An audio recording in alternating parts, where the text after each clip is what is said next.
On va reprendre sans tarder, parce qu'on a déjà pris un petit peu on a déjà pris 10 minutes de retard. On sera, je pense, dans les temps. On va redemander à Jeanne Sibude de venir nous parler de la technique de césarienne, mais générale, hein, d'incision, où il y a pas mal de littérature également.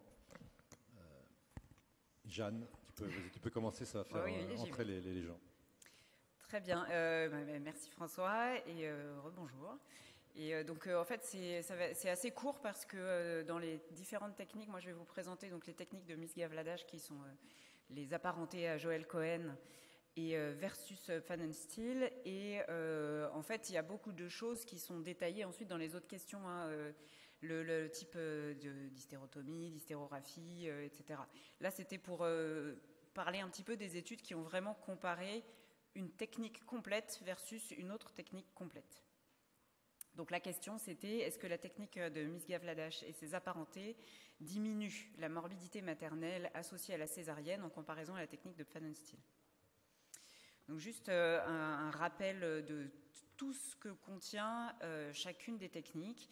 Donc la technique de Pfannenstiel, c'est une incision abdominale de type Pfannenstiel, comme ça fait en dehors de la césarienne pour la chirurgie gynécologique, et une ouverture de la peau et du plan sous-cutané et de l'aponévrose au bistouri, puis au ciseau. La dissection du plan de l'aponévrose et des muscles abdominaux transverses sous-jacents, donc tout un temps de dissection. L'ouverture du péritoine a alors lieu avec les ciseaux dans un plan sagittal. L'incision de l'utérus, c'est une incision segmentaire transversale au bistouri puis intégralement au ciseau. Donc, voilà. Et ensuite, l'utérus est fermé par 2 plans de surjet continu dans la technique de Pfannenstiel. Puis, on ferme le péritoine, les 2 feuillets péritonéaux par un surjet. On ferme l'aponévrose soit par un surjet, soit par des points séparés.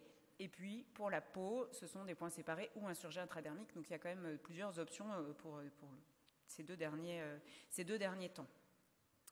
La technique de Joel Cohen initiale, telle qu'elle a été décrite, l'incision abdominale a lieu plus haut que le Pfannenstiel et l'ouverture du plan sous-cutané est faite sur 3 cm uniquement, puis l'ouverture de l'aponévrose uniquement au milieu et ensuite l'extension est faite latéralement au doigt. Les séparations des muscles grand doigt, c'est aussi au doigt, ainsi que l'ouverture du péritoine, et ensuite c'est la séparation de l'ensemble des plans qui est faite par traction manuelle, voilà, l'ensemble des plans ensemble. La vessie est réclinée, et l'incision segmentaire transversale de l'utérus, elle est au bistouri, et dans la technique de Joel Cohen, elle était élargie au doigt en extension latérale. Et enfin, la suture de l'utérus, dans la technique initiale de Joel Cohen, elle a été décrite avec des points séparés, et sur la peau, c'était également des points séparés très éloignés. Donc c'est pour ça qu'on parle plutôt de la technique de Misgavladash, parce qu'en fait, elle se base sur ce que je viens de vous décrire avec Joel Cohen, mais avec quelques modifications. Et en fait, c'est celle-ci qui est faite le plus souvent dans nos maternités, puisque l'incision cutanée, au niveau de la hauteur de l'incision, elle est plutôt faite selon le type de Pfannenstiel. Puis ensuite, tout ce qui n'est pas en gras, c'est le déroulé de Joel Cohen. En revanche, la suture de l'utérus, c'est plutôt un surjet non passé en 1 ou 2 plans. Et il n'y a pas de restriction sur le type de suture cutanée.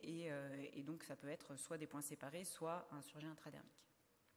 Donc ça, c'était juste pour faire le rappel des différentes techniques, parce que parfois, on peut un peu dire l'un au lieu de l'autre. Il n'y a pas beaucoup d'essais qui ont vraiment comparé l'ensemble d'une technique versus l'ensemble d'une autre technique. Et là aussi, les essais ont des petits effectifs. Donc, je vais vous parler des différents critères qui ont été étudiés quand même dans ces essais. Il n'y a pas de différence sur les pertes sanguines. On ne saigne pas plus avec une technique plutôt qu'avec une autre. En revanche, ce qui paraît assez intuitif, c'est que le temps opératoire est diminué, puisqu'on diminue aussi les différents temps qui ont eu lieu. Donc en minutes, le temps opératoire est diminué pour la technique de Misgavladash et apparenté. Dans les méta-analyses, ils ont regroupé Joel Cohen et Misgavladash de 2 jusqu'à 13 minutes. Donc il y a certains essais où ça ne diminue que de 2 minutes finalement par rapport à Pfannenstiel, et d'autres où c'est jusqu'à 13 minutes de différence. Et donc le délai incision-naissance, lui aussi, est significativement diminué pour la technique Misgavladash, mais là c'est de 22 secondes à 3 minutes. Donc on peut se poser la question là de l'intérêt clinique. La morbidité infectieuse, il n'y a pas de différence significative. Il y a un essai qui rapporte moins d'abcès de paroi avec la technique Misgaf-Ladash et une méta-analyse qui rapporte moins de fièvre du postpartum, un risque relatif diminué. La différence réelle qui a été vue, qui nous a paru en tout cas cliniquement pertinente, c'est la consommation moindre d'antalgiques en cas de technique de Misgaf-Ladash par rapport à la technique de Pfannenstiel. Donc je vous ai mis là les différentes références des essais qui ont fait ces comparaisons. Donc la qualité de la preuve, elle est assez faible, mais ce qui a paru assez important au groupe de travail, c'est en fait qu'on voit bien dans la description que la technique de Pfannenstiel, c'est une technique qui comporte de nombreux temps opératoires supplémentaires et qu'en fait, il n'y a aucun bénéfice démontré à cette technique avec plusieurs temps opératoires supplémentaires. Et donc, c'est pour cette raison-là, et aussi en raison des quelques avantages qui ont été démontrés sur la technique de Misgaf-Ladash et notamment sur la consommation d'antalgiques, que nous avons pris la décision de recommander de réaliser la technique de Misgaf-Ladash ou ses apparentés plutôt que la technique de Pfannenstiel pour réduire la morbidité maternelle sur la durée opératoire, la fièvre et la douleur post-opératoire. Donc la qualité de la preuve est faible, comme je viens de vous le démontrer, et la recommandation est faible en conséquence. Je vous remercie.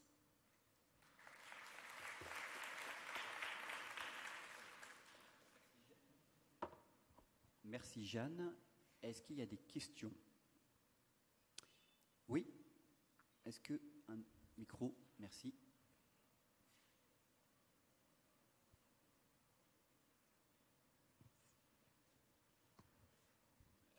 Bonjour, c'est M. Marc Perrineau. Est-ce qu'il y a des études évaluant les accouchements ultérieurs et en particulier les césariennes suivantes, comparatives? Non, on n'a pas trouvé d'études qui évaluent les césariennes suivantes et donc j'imagine vous voulez dire les adhérences possibles, oui. les difficultés opératoires suivantes, on n'a pas trouvé d'études sur ce sujet. Ça sera abordé avec la fermeture du péritoine. Okay. Mais pas pour les techniques complètes. Ouais. Merci Jeanne. Ah non, il y a encore une question. Ça s'applique aussi pour les utérus cicatriciels ou c'est que dans les premières césariennes? Ça s'applique pour les utérus cicatriciels aussi, il n'y a pas de différence.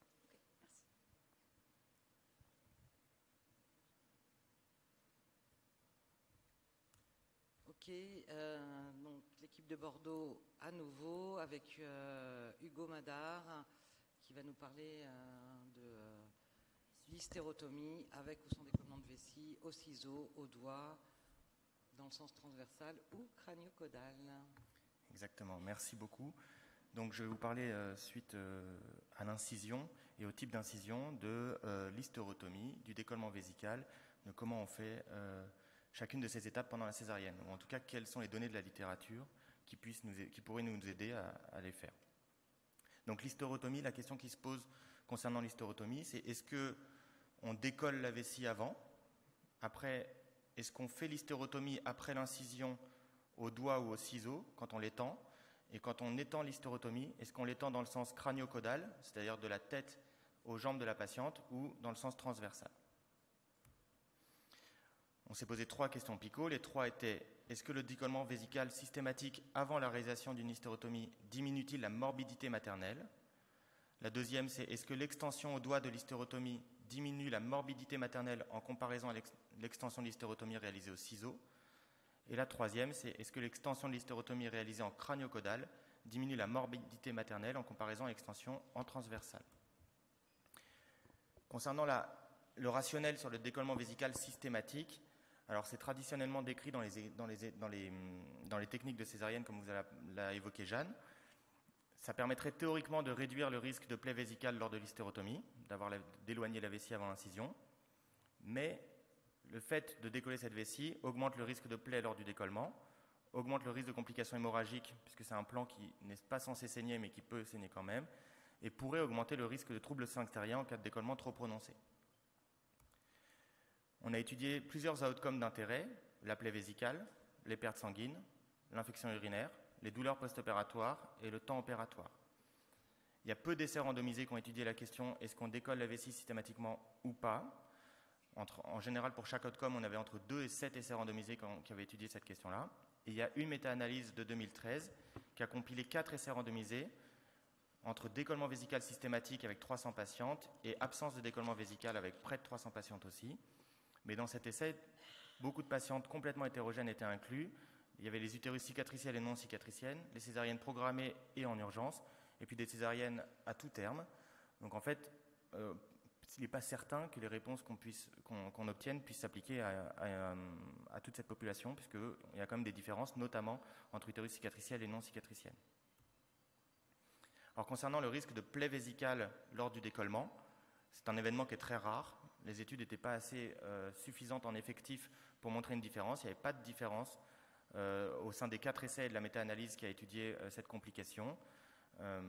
Voilà, aucune différence, mais un événement qui est rare, donc la puissance n'était pas suffisante. Concernant les pertes sanguines, entre décoller la vessie ou pas décoller la vessie, dans le groupe décollement vésical, il y a 3 essais et une méta-analyse qui retrouvent de façon poulée une augmentation de 42 millilitres de perte de sang quand on décolle la vessie. Donc 42, c'est pas beaucoup, et de toute façon, cette augmentation n'était pas significative. Concernant le risque d'infection urinaire, il n'y a qu'un seul essai qui a étudié cette question-là. Pas de différence sur le risque infectieux du fait de décollement vésical ou de l'absence de décollement. Par contre, concernant le risque de douleur opératoire, 2 essais sur 4 qui ont étudié la question ont retrouvé une augmentation des douleurs post-opératoires après décollement vésical. En 2001, un essai qui retrouvait une consommation d'antalgiques plus importante dans le groupe décollement vésical. Et en 2017, une évaluation numérique analogique de la douleur était plus élevée dans le groupe décollement avec une EVA à 6 le lendemain de la césarienne versus 4,8 dans le groupe absence de décollement, et cette différence était significative. Concernant le torrent opératoire, les 7 essais qui ont étudié le décollement vésical systématique à l'absence de décollement ont étudié cette question, et 2 des 7 essais ont retrouvé une différence sur le temps opératoire avec un temps opératoire augmenté en situation de décollement vésical. Mais cette différence se situe aux alentours de 5 minutes pour chacun de ces 2 essais, et puis 5 des 7 essais n'ont pas retrouvé de différence. Donc au total, cette littérature, qui est de qualité de preuve faible, nous a permis d'émettre une recommandation qui est la suivante. Il est recommandé de ne pas réaliser le décollement vésical systématique, et j'insiste bien sur le systématique, avant la réalisation d'une hystérotomie pour diminuer la morbidité maternelle en ce qui concerne les douleurs et la durée d'intervention. Pour notre deuxième question, sur l'extension de l'hystérotomie, est-ce qu'elle doit se faire au doigt ou au ciseau? Pareil, on a sélectionné a priori des outcomes d'intérêt qui étaient la transfusion sanguine, les pertes sanguines, l'infection maternelle, la plaie du ou des pédicules utérins, le trait de Refend, défini comme toute extension imprévue de l'hystérotomie, et le temps opératoire. 5 essais randomisés étaient à notre disposition et 3 méta-analyses, dont une de la Cochrane. La dernière méta-analyse de 2014 est celle qui a inclus les 2 essais de meilleure qualité méthodologique réalisés en 2013 et 2002. Et l'effectif total de ces patientes était quand même de 2608, donc un effectif suffisamment important. Concernant le risque de transfusion, une seule des 3 méta-analyses a retrouvé une réduction du risque de transfusion, avec un risque relatif à 0,20, soit une réduction de plus de 5 fois du risque de transfusion, en cas d'extension de l'hystérotomie au doigt comparé au ciseau. Cette méta-analyse incluait des césariennes réalisées programmées et en urgence, et les essais de Poonam et de Magam. Les autres méta-analyses qui ont étudié la question, avec des essais inclus dans ces méta-analyses différents de la première, ne retrouvaient pas de différence. Concernant les pertes sanguines, encore une fois, une seule méta-analyse sur 3 a retrouvé une différence en faveur de l'extension au doigt versus au ciseau de l'hystérotomie, avec une perte sanguine de 55 millilitres de sang en moins quand on étendait l'hystérotomie au doigt. On voit quand même que sur ces 3 méta-analyses, entre la première de la Cochrane en 2014 et la dernière, et celle qui est en fin de tableau de Xu et collaborateurs en 2013, les essais inclus étaient exactement les mêmes. Donc on a considéré que même s'il y avait 3 méta-analyses publiées, il n'y en a que 2 finalement qui incluaient des essais différents. Concernant l'outcome de l'infection maternelle, aucune différence retrouvée dans la littérature concernant l'extension de l'hystérotomie au doigt ou au ciseau, mais la définition de l'infection maternelle était hétérogène dans toutes ces études. Parfois c'était juste de la fièvre, parfois c'est fièvre et douleur, fièvre et perte malodorante, etc. Concernant le risque de plaie du ou des pédicules du terrain, il y a une réduction dans un des 2 essais qui a étudié cette question, avec une augmentation du risque d'extension et de plaie vers les pédicules du terrain quand on étendait l'hystérotomie au ciseau par rapport au doigt. Ce risque était quand même multiplié par 4 dans cette étude. Concernant le risque de trait de refend et d'extension imprévue de l'hystérotomie, on pourrait penser que quand on étend l'hystérotomie au ciseau, on contrôle mieux son extension, et en fait, non, il y a une réduction dans une des 2 méta-analyses du risque d'extension imprévue de l'hystérotomie quand on étend celle-ci au doigt. Et le temps opératoire était raccourci de 2 minutes, donc je vous laisse apprécier la pertinence clinique de cette différence, mais il y avait une petite réduction du temps opératoire quand on étendait l'hystérotomie au doigt. Donc au total, il y a quand même plusieurs essais et 3 méta-analyses qui ont étudié cette question. La qualité de la preuve est modérée et nous a permis de recommander d'étendre l'hystérotomie au doigt comparativement au ciseau pour diminuer la morbidité maternelle. Et donc, dans cette morbidité, les outcomes qui étaient réduits, c'était la transfusion, les pertes sanguines, les traits de refend et la durée de l'intervention. Et enfin, la dernière question qu'on a étudiée, c'est le sens de l'extension de l'hystérotomie. Le sens crânio-caudal, vous voyez sur le petit dessin de gauche, en bas à gauche, c'est une fois qu'on a incisé l'hystérotomie, on place nos doigts de part et d'autre de l'hystérotomie et on étend de la tête aux jambes. Et le sens transversal, on place nos doigts dans l'hystérotomie et on étend de façon latérale cette dernière. Le rationnel concernant en faveur de l'extension dans le sens crânio-caudal est que les fibres musculaires au niveau de l'utérus du segment inférieur sont plutôt circulaires et transversales, et qu'en fait le plan naturel de dissection se ferait dans le sens crânio-caudal quand on étend l'hystérotomie plutôt que dans le sens transversal. En tout cas, c'était l'hypothèse soulevée pour justifier la pertinence de réaliser des essais concernant cette question. On a étudié les outcomes d'intérêt suivants: la transfusion, la perte sanguine, l'infection maternelle, la plaie du ou des pédicules du terrain, les traits de refend et le temps opératoire. Pareil, comme il y a un rationnel, il y a plusieurs essais randomisés, 6 qui ont répondu à cette question et 3 méta-analyses.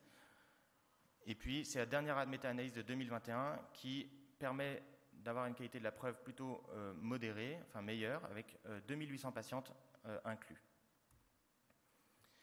Concernant le risque de transfusion sanguine, aucune différence dans les 2 méta-analyses. Pas de risque de transfusion sanguine quand on étendait l'hystérotomie dans le sens crânio-caudal plutôt que transversal.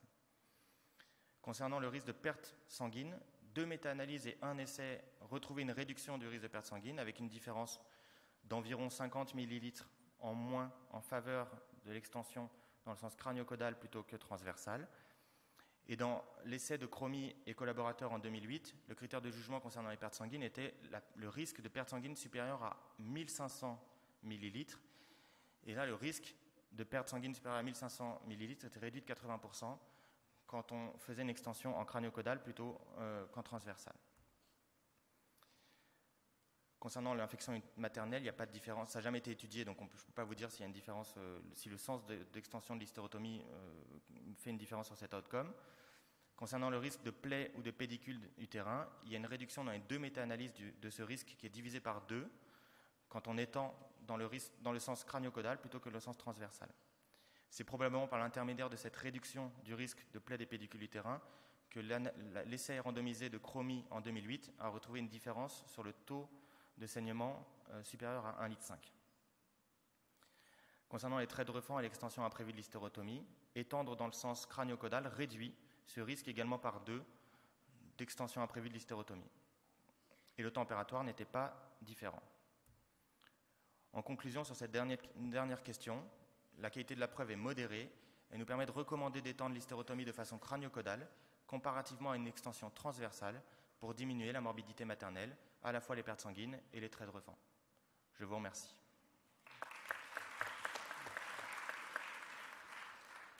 Est-ce qu'il y a des questions? Oui, à droite. Merci beaucoup Hugo. Tu as dit quelque chose en introduction sur le décollement vésical à propos des troubles sphinctériens, et c'est une notion que je n'avais pas. Est-ce que tu peux nous préciser s'il s'agit de rétention, s'il s'agit de problèmes au contraire d'incontinence à court, moyen, long terme, et pourquoi on n'a pas étudié ça dans les recos? Est-ce qu'il n'y avait pas assez d'études par exemple, ou pour une autre raison? Le risque de troubles sphinctériens, c'était surtout des risques de rétention urinaire qui étaient étudiés, et probablement par décollement trop important de la vessie et de d'énervation entre guillemets de celle-ci, mais il n'y a pas eu de différence. C'est un risque théorique et ça posait le rationnel des études. Après, dans les essais qui ont étudié cette question, il n'y a pas de différence. Oui, monsieur. Bonjour, j'ai une question un petit peu spéciale. J'ai une patiente qui est venue me voir dans le cadre de son projet de naissance et elle me demandait que si elle avait une césarienne, elle voulait une césarienne extramembraneuse. Alors je ne savais pas ce que c'était, je suis allé voir sur PubMed, j'ai rien trouvé. Et sur YouTube, j'ai vu une gynécologue de la région parisienne qui faisait la promotion de cette technique. Et je voudrais savoir ce qu'il en est, les risques de... C'est la première fois et c'est une patiente qui m'a appris qu'il y avait une césarienne extramembraneuse. Merci. Mais je vous laisse attendre un petit peu, vous aurez la réponse à la question sur les prochains... Ça arrive, ce qu'on appelle extra-péritonéal. Il y a une question spécifique là-dessus. Madame ? Et bonjour. Alors moi je voulais savoir par rapport à l'extension de l'hystérotomie, si vous avez étudié les extensions SMILE en fait, sourire, est-ce que ça s'assimile plus à la transversale ou à la crânio-caudale, puisque c'est un peu un jumelage des deux. Merci. Transversale. Dans les études, l'extension J, elle est appelée la J-shape en forme de J, comme s'il y avait deux J de chaque côté, c'est l'extension transversale. C'est mis dans le groupe transversal. Ouais. Une question, oui. 2 questions. Si, normalement, Il fonctionne, Frédéric. Merci Hugo pour ton topo. Est-ce qu'il y a des données dans la littérature sur la taille de l'hystérotomie initiale à bisturie lame froide, c'est-à-dire que ça fait 1 cm, 2 cm, 3 cm en gueule de requin? Est-ce qu'il y a des données là-dessus ou pas? Alors j'en ai pas trouvé. Et du coup, effectivement, c'est une question qu'on s'est posée dans le groupe de travail. C'est que bien entendu, il faut faire une incision première avant d'étendre. Et cette incision première, si on la fait toute petite, probablement que l'extension est plus difficile que si on fait une incision plus grande. Mais il n'y a pas de données dans la littérature sur la taille de cette incision initiale. Merci. Aurélie, oui. Est-ce qu'il y a des données spécifiques pour le décollement vésical dans certaines sous-populations, notamment à dilatation complète? C'est parfois débattu. Exactement, et c'est pour ça, il n'y a pas de données, et c'est pour ça que dans les études qui ont étudié la question du décollement vésical, systématique ou pas, la population est complètement hétérogène entre les césariennes en urgence, les césariennes programmées, les utérus cicatriciels, etc. Ce qui, j'insiste bien, on a bien insisté dans la recommandation pour dire qu'il n'y avait pas d'argument pour un décollement systématique, mais bien sûr au cas par cas, l'opérateur, s'il pense qu'il y a un bénéfice à décoller la vessie, doit le faire. Et puis, attends, monsieur, vous vouliez poser une question? Et après, Norbert. Et puis après, je pense qu'on passera au topo suivant. Alors, il est recommandé, si j'ai bien compris, de faire une hystérotomie en évitant, sans faire de décollement vésical. Alors, chez les utérus cicatriciels, ce qui se passe en fait, c'est que généralement, on fait une hystérotomie au-dessus du niveau de la vessie, et de césarienne en césarienne, on remonte. Est-ce qu'on ne risque pas, au bout d'un certain nombre de césariennes, se retrouver en corporéal? Bien sûr, c'est pour ça que c'est le caractère systématique du décollement qui n'est pas recommandé. Mais si votre vessie, sur une deuxième intervention, est très ascensionnée et que pour rester segmentaire, il faut décoller la vessie, alors il y a rien, il faut continuer à le faire. Et si le segment inférieur est vraiment très très fin, est-ce qu'il y a des recommandations pour faire une résection de l'ancienne cicatrice et réfection de l'hystérographie? Je n'ai pas vu du tout de papier concernant cette particularité. Je ne sais pas si... Alors c'est une question à laquelle on ne s'est pas posé. Comme je vous l'ai expliqué au début en termes de méthodologie, on n'a pas décidé de regarder tout ce qui avait été balayé dans la littérature. On a balayé des questions qui nous semblaient importantes à traiter. Donc c'est quelque chose qu'on n'a pas regardé et qu'on n'a pas traité. Après, je ne suis pas sûr qu'il y ait des papiers sur le sujet. Oui, Hugo, merci pour ce travail. Peut-être je me trompe, mais j'ai l'impression que la pratique actuelle, c'est quand même dans le sens transversal de faire l'hystérotomie au doigt. Peut-être j'ai tort, mais disons que c'est un peu ce qu'on a appris. J'ai l'impression, et ce serait intéressant de savoir dans les maternités si c'est pas quand même l'essentiel des gestes, c'est plutôt transversal. Ça veut dire que c'est peut-être un petit changement de pratique quand même, mais peut-être je me trompe. Peut-être beaucoup de gens font déjà du crânio-caudal, moi j'en ai pas la connaissance. Mais est-ce que dans la morbidité, on comprend bien la protection des pédicules utérins, mais sur une vessie non décollée, est-ce que dans la morbidité, est-ce qu'on recueille un petit peu une hystérotomie crânio-caudale qui descend très bas sur une vessie non décollée vers le col, et éventuellement les difficultés de suture sur une vessie non décollée quand le crânio-caudal descend très bas. Est-ce que ça, dans la morbidité, on rapporte quelque chose ou pas? Alors, dans l'essai chromique et celui de meilleure qualité qui a étudié la question crânio-caudale versus transversale, il n'était pas spécifiquement demandé de décoller la vessie, c'était laissé à la discrétion de l'opérateur. Mais dans cet essai, ils avaient moins d'extensions imprévues et de traits de refend. Donc, y compris vers le bas, quoi. Exactement, en faveur de l'extension crânio-caudale. Alors, attention. Et juste au sein du groupe de travail, on s'est aperçu parmi nous qu'on avait tous des différences sur l'extension de l'hystérotomie et qu'on était à peu près à 50-50 entre crânio-caudale et transversale. C'est une recommandation faible, hein, ce n'est pas une recommandation forte sur le sujet. Et ce qui est bien important, c'est le fameux systématique, parce que je vois le questionnement par rapport au décollement vésical, etc. Évidemment, l'opérateur a toute l'attitude de faire le choix qui lui semble pertinent au moment où il opère. Donc si vous estimez qu'il faut faire un décollement vésical parce que vous pensez que la situation le nécessite, attention, c'est pas parce qu'on a dit que ce n'était pas systématiquement à faire qu'il ne faut pas le faire. Hein. Je préfère qu'en termes d'interprétation, ce soit bien compris. Merci beaucoup. Topo suivant. Donc Diane Korb de Revers-de-Bray ou d'Angleterre, je ne sais pas si c'est ce qu'on dit, de Revers-de-Bray en tout cas, sur la technique de délivrance. Donc, bonjour à tous. On va traiter maintenant 3 questions sur la délivrance, l'ectéroisation de l'utérus pour la suture et l'hystérographie. Donc, la question sur la délivrance était: la délivrance manuelle systématique du placenta augmente-t-elle le risque de morbidité maternelle en comparaison à la délivrance spontanée ou à la traction contrôlée? Donc, la délivrance manuelle du placenta, qui est réalisée avant la reprise des contractions, pourrait entraîner plus de saignement, car elle est réalisée avant les contractions et avant les contractions des sinus veineux intramyométriaux. De plus, il s'agit d'un geste endo-utérin et donc d'un geste à risque infectieux. Les données dont nous disposons pour répondre à cette question sont une méta-analyse publiée en 2008 ayant inclus 15 essais randomisés et 3 essais contrôlés randomisés plus récents non inclus dans cette méta-analyse. Concernant le risque hémorragique, les données de la méta-analyse et des 2 études plus récentes ont retrouvé une augmentation du risque hémorragique lorsque celui-ci est estimé par les pertes sanguines.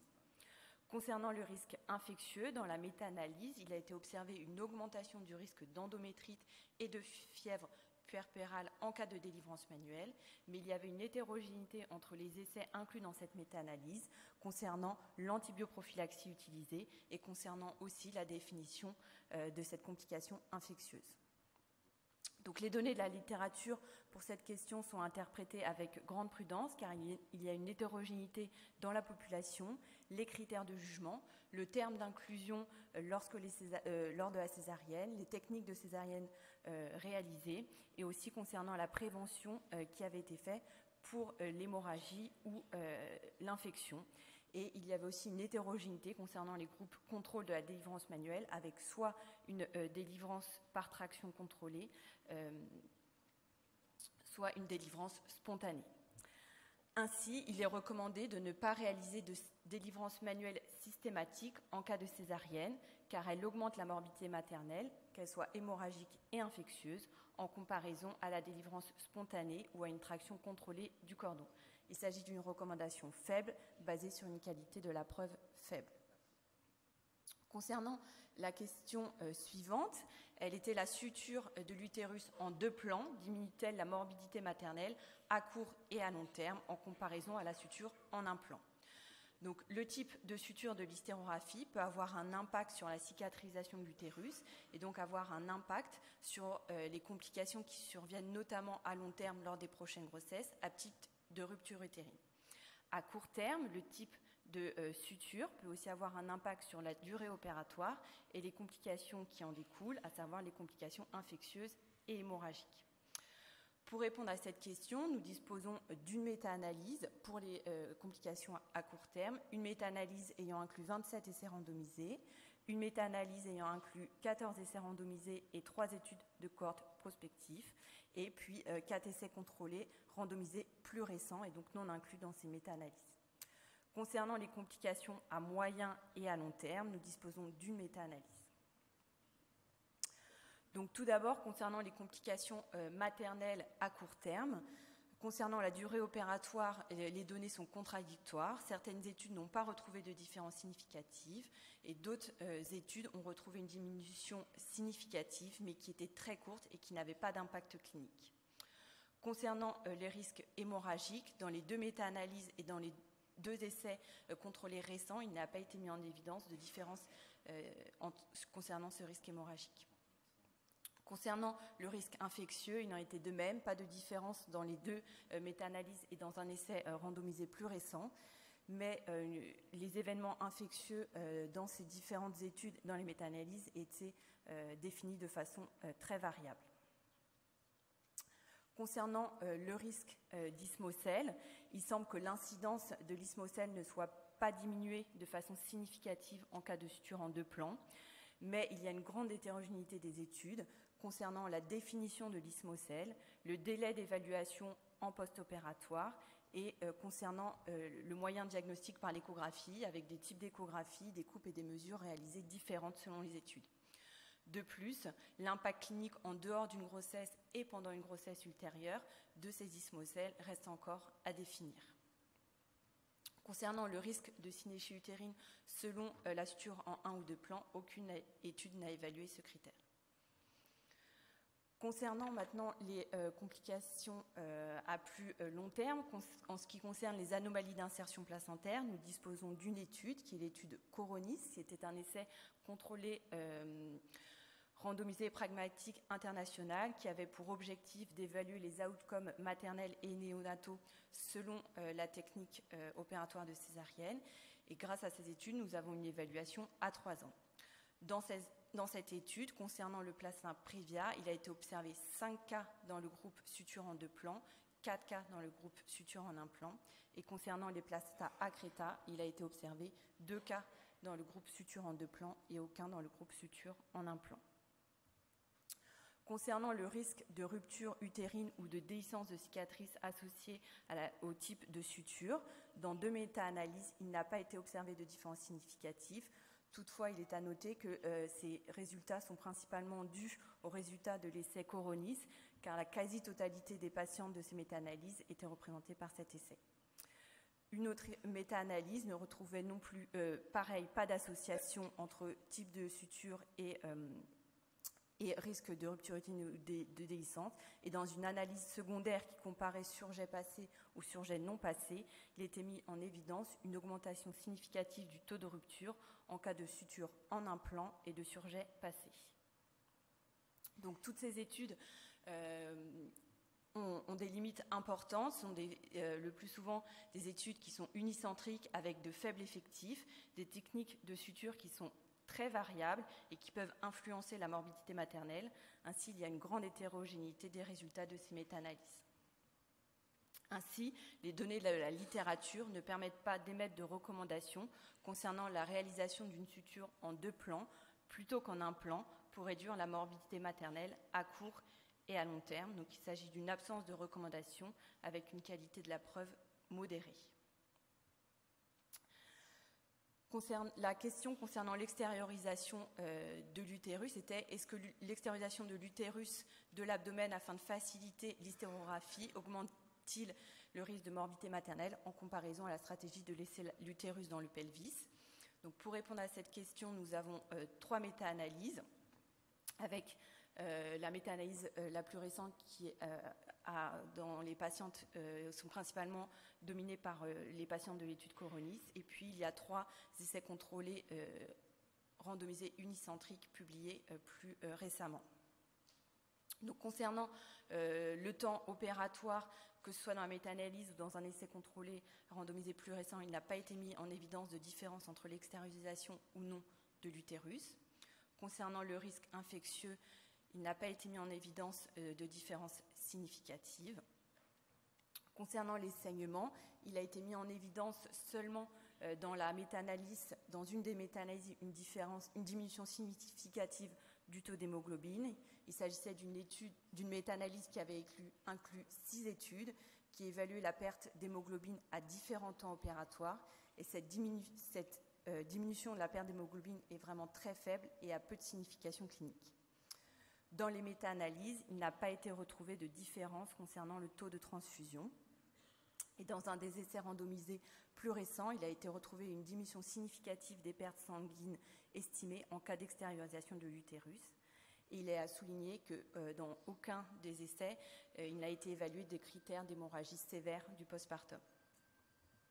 Concernant les nausées et vomissements péropératoires, les méta-analyses n'ont pas retrouvé de différence significative. Et dans les essais randomisés plus récents, il a été mis en évidence une augmentation significative des nausées et vomissements péropératoires en cas d'extériorisation. Concernant les douleurs péropératoires dans les méta-analyses, il n'a pas été retrouvé de différence significative. Et dans les essais randomisés plus récents, les résultats sont très contradictoires et cela est dû à une grande hétérogénéité, que ce soit sur les modalités d'évaluation de la douleur ou dans les antalgiques prescrits. Concernant la reprise du transit, seule la méta-analyse de Zafiratos a évalué ce critère et a mis en évidence une augmentation de la reprise du transit en cas d'extériorisation. Et ce résultat a été retrouvé dans un des essais contrôlés plus récents. Donc, cette littérature est très hétérogène et présente de nombreuses limites. Les critères d'inclusion entre toutes les études ne sont pas homogènes. Il y a des contextes de soins qui sont différents. Il s'agit plus souvent d'études monocentriques ayant des faibles effectifs. Les critères de jugement principaux sont différents avec des définitions variables pour chaque critère et des pratiques de soins qui sont vraiment différents, ce qui fait qu'il est vraiment très difficile d'analyser les résultats de ces méta-analyses et donc nous avons un faible niveau de preuve de la littérature. Ainsi, les données de la littérature sont insuffisantes en qualité pour émettre une recommandation concernant l'extériorisation de l'utérus ou non lors de sa suture pour réduire la morbidité maternelle à court terme. Il s'agit d'une absence de recommandation avec une qualité de la preuve faible. Je vous remercie. Merci Diane. Est-ce qu'il y a des questions? Oui, madame. Est-ce qu'il y a un micro? Très bien, merci.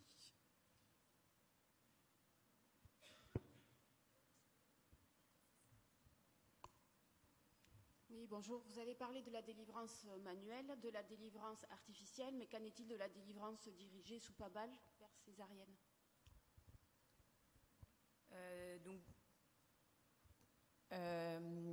C'est-à-dire à partir... C'est la question d'après, pardon. Je suis pas sûr. Non, ça a été abordé ce matin. Hein.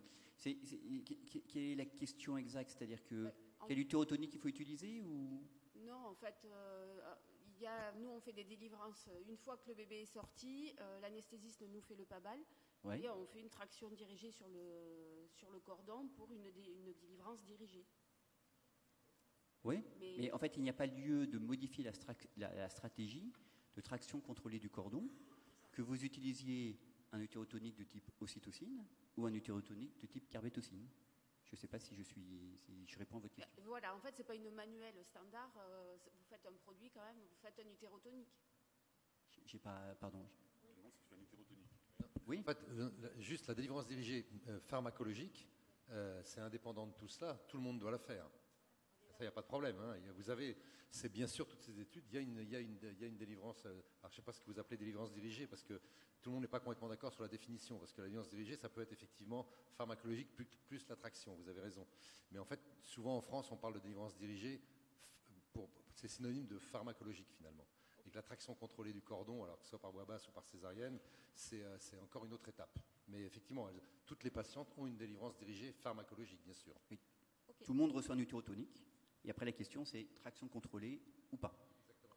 Merci. Quel que soit l'utérotonique. Pardon, c'était peut-être pas clair. Désolé. Monsieur?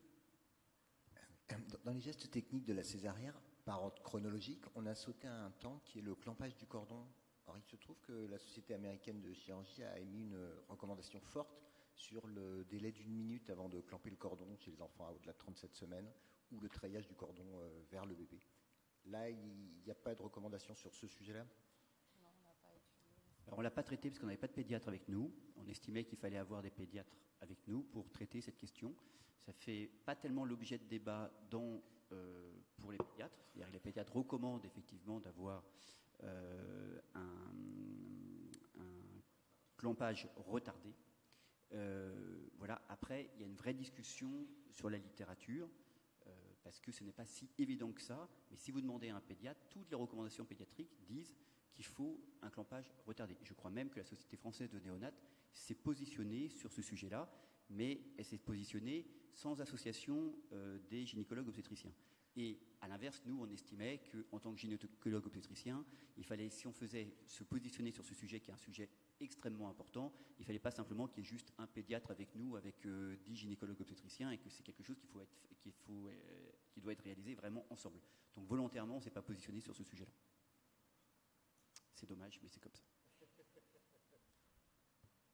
Je ne sais pas si tu avais vu, il y avait eu un papier il y a 10 ans de Duff, il avait fait la checklist de la césarienne, où justement à ce moment-là, il avait dit, ça avait fait parler à l'époque qu'il fallait justement faire des cicatrices en 2 plans, parce qu'il y avait une augmentation du risque de rupture utérine et que ça contrebalançait, que ce risque était trop important, même si il n'y avait pas d'autres différences par ailleurs. Et à l'époque, justement, suite à ce papier dans Obstétrique et Gynéco, ils avaient dit qu'il fallait fermer en 2 plans. À l'époque, c'était genre les 10 commandements de la césarienne. Je ne sais pas si vous vous rappelez de ce...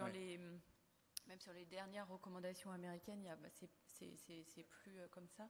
Et surtout, il y a vraiment une énorme hétérogénéité dans la littérature sur la définition de ces 2 plans et qu'est-ce qui est considéré dans ces 2 plans.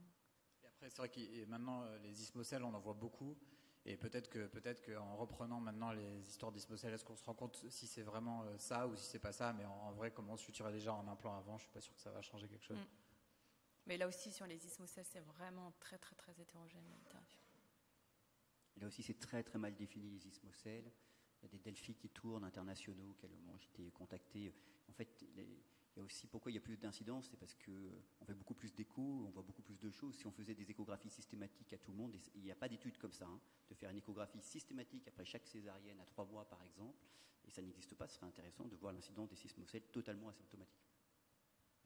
Bonjour, vous ne nous avez pas précisé pour si vous souhaitez une suture de l'hystérotomie extramuqueux ou si finalement on n'en tient pas compte. Donc du coup là c'était suture en un plan, en 2 plans, parce que vraiment dans la littérature et dans les différentes études, dans chaque étude c'est différent, donc on ne peut pas répondre précisément à la définition de chaque plan. Vous avez discuté de la délivrance manuelle et de la délivrance dirigée, mais par contre, on n'a pas parlé de la nécessité d'une révision ou pas après une délivrance dirigée.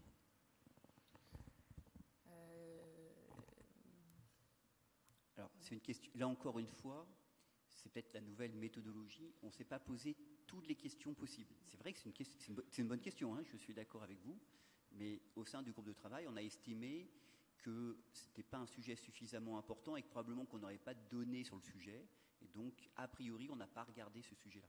Après, je ne peux pas vous répondre parce que on n'a pas fait, sauf si Diane te l'avait Après, en faisant la littérature sur la délivrance, je n'ai pas vu sur la révision utérine. Mais dans les études, Diane, que tu as vues, quand ils comparent donc la délivrance manuelle immédiate à la traction contrôlée, à la traction du placenta, quand ils détaillent, ils disent qu'ils font une ERU après ou pas? C'est pas précisé. Ouais. Merci. S'il n'y a pas de données, a priori, il n'est pas recommandé de faire systématiquement une révision utérine après votre délivrance artificielle.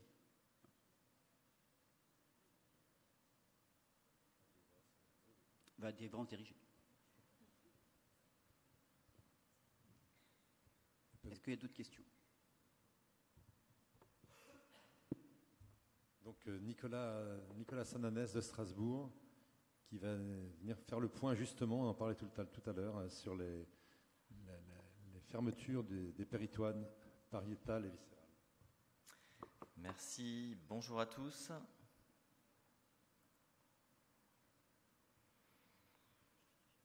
Et je voudrais commencer par remercier Marie-Victoire, Loïc, Thomas et François pour nous avoir guidés dans l'élaboration de CRPC avec le super groupe qu'on était, dans la joie et la bonne humeur. Et effectivement, là maintenant, on va passer au péritoine. Et il y a 3 questions. D'abord, est-ce qu'il faut fermer le péritoine, que ce soit le péritoine viscéral ou le péritoine pariétal? Et vous voyez d'ailleurs, comme disait Hugo, Là, on parle de fermeture systématique. On ne parle pas du fait de savoir est-ce qu'il faut le fermer dans certains cas, en fonction des conditions techniques, en fonction de l'humeur du chirurgien. Non, là, il n'y a pas d'évaluation là-dessus, c'est simplement systématique, oui ou non. Et puis ensuite, on abordera la question qui a été posée sur l'abord extra-péritonéal, en comparaison de l'abord classique qui est intra- ou transpéritonéal. On va commencer par les 2 premières questions que je vais traiter en un argumentaire pour essayer d'être un peu plus synthétique, même si dans l'argumentaire écrit que vous pourrez avoir, les 2 questions sont traitées séparément. Mais bon, je trouvais que c'était déjà assez complexe comme ça, parce qu'en fait, la littérature, c'est vraiment un casse-tête complet, puisque les groupes sont très hétérogènes en fonction des études. Globalement, vous avez le petit tableau en bas, là, qui n'est pas très scientifique, mais c'est tout ce que j'ai retrouvé comme étude, c'est-à-dire que toutes les combinaisons possibles de fermeture, ouverture dans le groupe testé et le groupe contrôle, de péritoine pariétal ou viscéral, tout existait. Voilà. Donc je me suis débrouillé avec ça pour formuler ces recommandations, et en me basant principalement sur ces 4 articles que vous avez ici, que je vous décris avec d'emblée leurs points forts et points faibles. D'abord, il y a cette méta-analyse de Bamig-Boyer de la Cochrane. Donc là, énorme travail, 21 essais randomisés, plus de 17 000 patientes. Et là, justement, ce qui était intéressant, c'est qu'il y avait la comparaison des différentes combinaisons de fermeture ou non du péritoine, et avec beaucoup de critères de jugement étudiés. En revanche, comme on voit dans ces méta-analyses, il y a à déplorer une certaine hétérogénéité des études, évidemment. Ensuite, il y a l'essai dont a parlé Diane Coronis, qui est un essai randomisé multifacteur 10 bras, dont 2 bras qui comparaient à leur fermeture de péritoine viscéral et pariétal versus pas de fermeture du tout. Et vous voyez qu'il y avait 9000 patientes, et il y avait en fait des critères de jugement immédiats, à court terme, et puis il y avait une deuxième publication à 3 ans pour évaluer une morbidité plus à distance. Et puis enfin, 2 autres méta-analyses un peu plus anciennes, avec un peu moins d'études, dont on parlera tout à l'heure, parce qu'elles sont intéressantes. Elles se sont plus focalisées sur la question des adhérences. Alors, voilà, en résumé et en synthétique, ce qu'on retrouve sur les différents critères de jugement étudiés dans ces études notamment. Alors évidemment, quand on ne ferme pas le péritoine, et l'un et ou l'autre, c'est un petit peu plus rapide, 4 à 7 minutes de gagner, mais bon, c'est pas le plus important. Et sinon, quand on regarde les différents critères de jugement que vous voyez ici, globalement, soit il n'y a pas vraiment de différence entre fermé et pas fermé, soit c'est, disons, plutôt un petit peu en faveur de ne pas fermer. Alors par exemple, moins d'abcès de paroi quand non-fermeture du PV péritoine viscéral et confirme le péritoine pariétal. Enfin, tout est un petit peu comme ça, puisqu'il y a toutes ces combinaisons-là. Retour des gaz un petit peu plus tôt quand on ne ferme pas le péritoine viscéral, durée d'hospitalisation un petit peu plus courte, et puis moins de signes fonctionnels urinaires à court terme quand on ne ferme pas, même si plus à distance, il n'y a pas de différence. Et puis, ça, c'est le dernier critère, c'est ce qui a été étudié dans l'essai Coronis dont je vous parlais dans la diapositive précédente. Il n'y a pas de différence sur les douleurs pelviennes chroniques, donc ça c'est à 3 ans, les dyspareunies profondes, ni l'infertilité. Ça, je crois que c'est des données assez intéressantes. Formation d'adhérence, là franchement, c'est plus compliqué. Et les résultats sont assez contradictoires. Alors, il y a cette étude de Bamig-Boyer, donc de la Cochrane, qui ne retrouve pas de différence en termes d'adhérence sur la césarienne d'après, pas de suture ni de l'un ni de l'autre versus suture des deux. Et c'est quand même intéressant de noter que le risque relatif, il est, vous voyez, à 1. C'est sur un effectif de 282. Et donc, ces 2 méta-analyses dont je vous parlais, qui serait plutôt en faveur de fermer le péritoine, mais qui présentent un certain nombre de biais, à commencer par le fait que, notamment dans la méta-analyse de Chi, c'est des études qui sont observationnelles et ce n'est pas des données issues des essais randomisés. Et puis, dans le travail de Cheong, dans lequel il y a 2 essais randomisés, ce qui pose problème, c'est que là aussi, sur 3 études, il y a toutes les combinaisons, donc on s'y perd complètement, fermeture ou non du péritoine viscéral, du pariétal, des 2, donc on ne sait plus vraiment qu'est-ce qu'il faudrait finalement fermer ou pas. En tout cas, résultat, disons, contradictoire sur la formation d'adhérence. Et donc, au final, compte tenu du fait que il n'y a pas de démonstration de l'intérêt de la fermeture du péritoine ni viscéral ni pariétal dans la réduction de la morbidité maternelle sur tous les critères que l'on a vus, il est recommandé de ne pas fermer, systématiquement en tout cas, ni le péritoine viscéral ni le péritoine pariétal. Et vous voyez que c'est une recommandation faible avec une qualité de la preuve qui est modérée et faible pour le péritoine pariétal. Donc ça, c'était la question de est-ce qu'on ferme le péritoine? Mais l'autre question que l'on s'est posée, c'est la question de la césarienne extra-péritonéale, donc ne pas ouvrir le péritoine. Alors peut-être que je fais un petit point technique pour ceux qui ne connaissent pas cette technique. Globalement, après l'incision cutanée horizontale basse, l'incision aponévrotique, elle est non seulement paramédiane, mais en plus elle est verticale. Et l'idée, en fait, c'est de ne pas ouvrir le péritoine et de glisser sous le péritoine pariétal, jusqu'à aller, on aime bien mes mimes, jusqu'à aller au niveau du péritoine viscéral, au niveau de l'utérus. Et donc le rationnel qui est, il faut le dire, séduisant, c'est que ça permet de ne pas ouvrir la cavité péritonéale. On n'entre pas en contact, par exemple, avec les anses digestives. On reste complètement extra-péritonéal, même si on arrive derrière le péritoine, au niveau de l'utérus. Et donc l'idée, c'est que ça éviterait certaines complications, notamment infectieuses, occlusives et adhérentielles. Alors là, le problème, je vous le dis tout de suite, c'est que là, il y a pour le coup moins d'articles. Il y a 4 études observationnelles qui présentent de nombreux biais.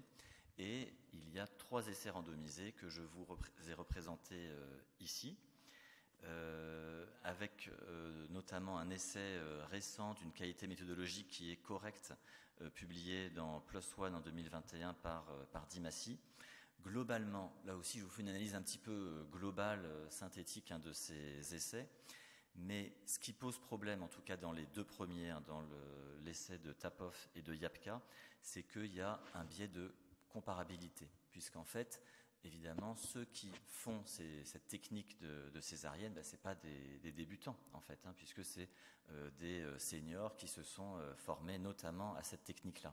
Et donc, quand dans un groupe, c'est ces seniors expérimentés qui font la césarienne, tandis que dans l'autre groupe, ça peut être des internes, même des vieux internes, même si les internes font super bien, on peut imaginer qu'il y a un problème potentiel de comparabilité concernant les critères de jugement. L'autre problème aussi, c'est qu'il n'y a aucune donnée justement sur la courbe d'apprentissage de cette technique. Et ce qu'on peut dire, c'est que finalement, là, dans tous ces essais randomisés, il y a un peu plus de 300 patientes. Et ce n'est pas toutes les césariennes, c'est exclusivement des césariennes programmées. Et dans certains essais, avec des restrictions, par exemple, pas de voie extra-péritonéale quand il y a une suspicion de macrosomie, par exemple. Alors maintenant, voilà, une fois qu'on a parlé du fait qu'il y a peu de données tout de même et qu'il y a un certain nombre de biais, voilà ce que l'on retrouve en fait dans ces études. Là aussi, c'est un tableau assez synthétique. La durée opératoire, elle est moindre. C'est vrai que ça paraît un petit peu étonnant parce que la technique est moins habituelle, mais je crois qu'il faut voir ça à la lueur du biais de comparabilité dont je discutais. Et puis sinon, pas de différence sur les complications urinaires. Et ça, c'est vrai que c'était une des questions, puisqu'en fait, on va passer assez proche de la vessie. Pas de différence sur les pertes sanguines. En revanche, plutôt moins de douleurs post-opératoires, une reprise du transit avec un retour des gaz plutôt un peu plus précoce, une durée d'hospitalisation probablement un peu plus courte, et en revanche pas d'autres données sur pas de différence significative sur le vécu, et pas de données sur les adhérences ou par exemple l'infertilité.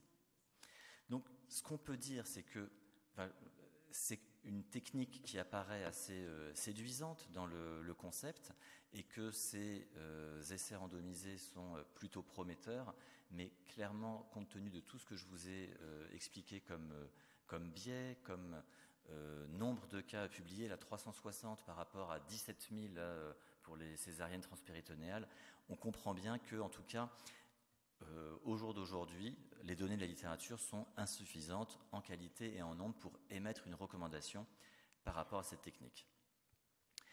Je vous remercie de votre attention et je vous laisse sur une dernière diapositive qui reprend les 3 recommandations de ce topo. Merci. Merci Nicolas. Est-ce que vous avez des questions au fond de la salle, en attendant qu'un micro arrive? J'ai reçu un message du doyen de Strasbourg qui voudrait te voir. Professeur Sananès, merci beaucoup de nous parler de cet organe formidable qu'est le péritoine, finalement. Un organe, en fait, on le sait, en fait, qui nous défend fortement contre l'infection. Un organe de fixité important, donc, puisqu'il fixe l'urtère et toutes ces choses-là. On parle plus souvent, en fait, des organes qui l'entourent plutôt que de lui-même. Mais pourtant, il est très important. Alors, finalement, l'effet le plus secondaire dont tu nous parles, c'est la douleur. Alors, est-ce que le péritoine est innervé? Tu as une idée de ça? Et si c'était le cas, en fait, est-ce que le fait, tu sais, d'aller vérifier les annexes ou de sortir parfois l'utérus, parce que parfois c'est plus simple pour arrêter un saignement de suturé, est-ce que ça, ce ne serait pas quelque chose de néfaste sur la douleur post-opératoire? Avez-vous une idée, professeur Sananès? Merci. Merci pour cette question. Vincent Zer, qui est le patron de la maternité à Agneau et que je connais bien déjà, merci pour l'apologie sur le péritoine. Et je vais vous faire un aveu, puisque quand on m'a confié la question sur le péritoine, je me disais, je vais devenir maintenant le spécialiste du péritoine, sachant que j'ai commencé avec les RPC, herpès, et je suis maintenant le spécialiste de l'herpès dans mon service. Dès qu'il y a un cas d'herpès, on m'appelle. Et vraiment, je suis très heureux de cette casquette. Alors, je ne sais pas si le péritoine est innervé. En tout cas, il n'y a pas de différence, comme tu voyais, sur la douleur. Et je dois dire, je ne me suis pas posé la question pour les annexes. Je pense qu'on peut regarder les annexes sans trop mobiliser l'utérus finalement, ou en tout cas sans les toucher. Et en revanche, là, quand tu as posé la question, ce qui m'est venu, c'est que dans la césarienne extra-péritonéale, du coup, on ne les vérifie pas. Enfin, je ne sais pas si quelqu'un a une expérience des césariennes extra-péritonéales et qu'il veut partager.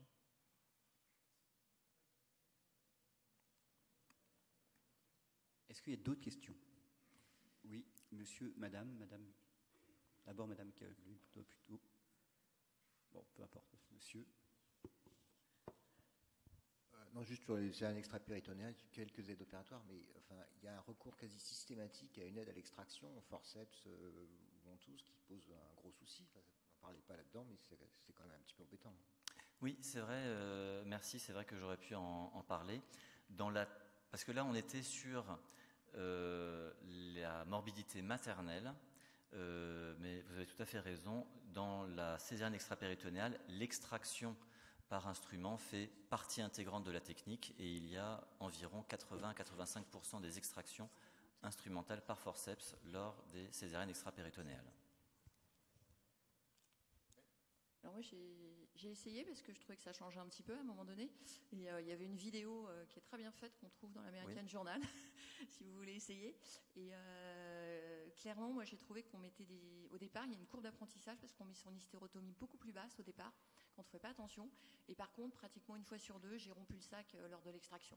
Donc j'ai démarré en extra-péritonéal et j'ai fini avec les anses comme tout le monde, parce qu'au moment de l'extraction en fait mon sac s'est rompu. Oui, je pense que c'est pour ça que les données qui nous manquent notamment, c'est la courbe d'apprentissage. À droite, une autre question? Non. Didier.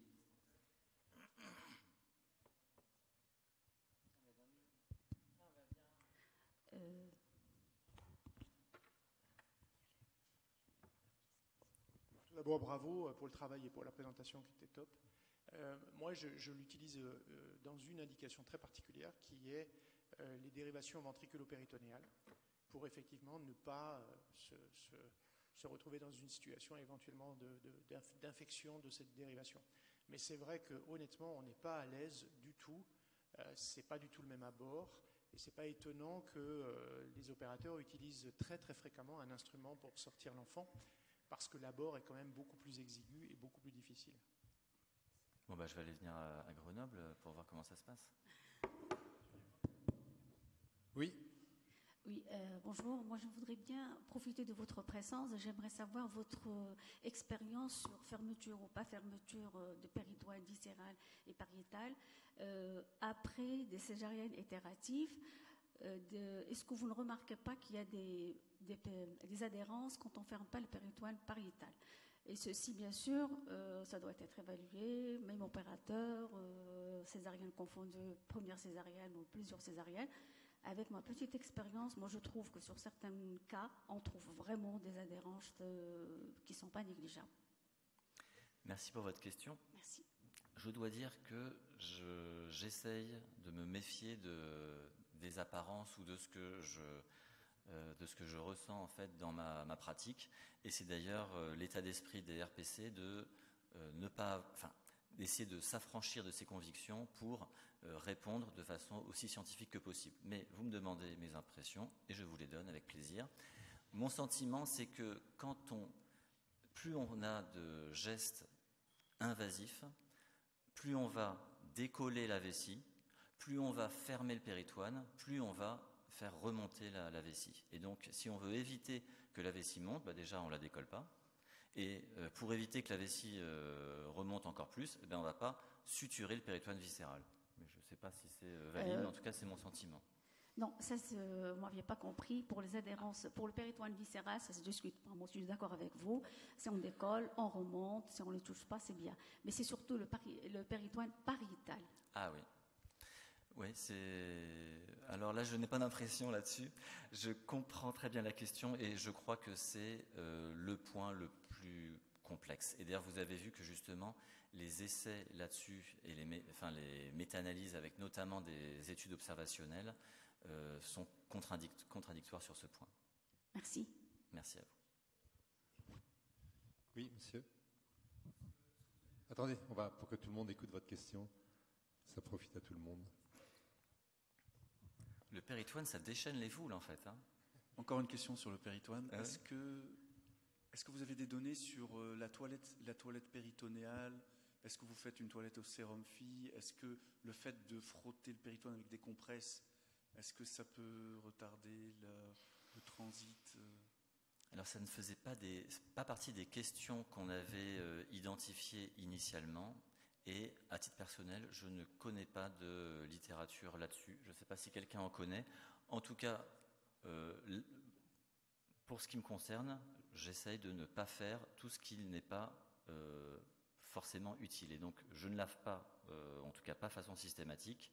Et je vais éviter de frotter le péritoine. Et d'ailleurs, je vais éviter de tout frotter, l'utérus. Je vais éventuellement tamponner, mais jamais frotter pour éviter les irritations. Mais ça, c'est le petit gris-gris local.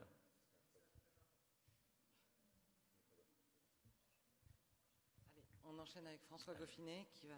Ah bon? Excuse-moi Charles. Excuse-moi, mais c'est Loïc, mon voisin qui m'a... Alors donc Charles Garabédian qui vient de Lille et donc heureusement que tu me remets. Ah oui. L'importante question de savoir s'il faut faire une fermeture sous-cutanée à qui. Merci Marie-Victoire de m'avoir oublié. Difficile de passer après Nicolas, je vais essayer de vous faire les mêmes petites gris-gris là. Voilà. Question très importante, peut-être la plus importante de ces RPC au final, sur la fermeture sous-cutanée et la fermeture cutanée. Alors, 4 questions picot. Donc, pour les femmes ayant une césarienne, une fermeture systématique du plan sous-cutané diminue-t-elle les complications de parois? Ensuite, on s'est intéressé à la sous-population des patientes obèses ou en surpoids pour la même question. Puis, 3e question, pour les femmes ayant une césarienne, la réalisation d'un surjet intradermique en comparaison avec la fermeture cutanée paragraphe diminue-t-elle les complications de parois? Et à nouveau, dans la sous-population ensuite des femmes obèses ou en surpoids.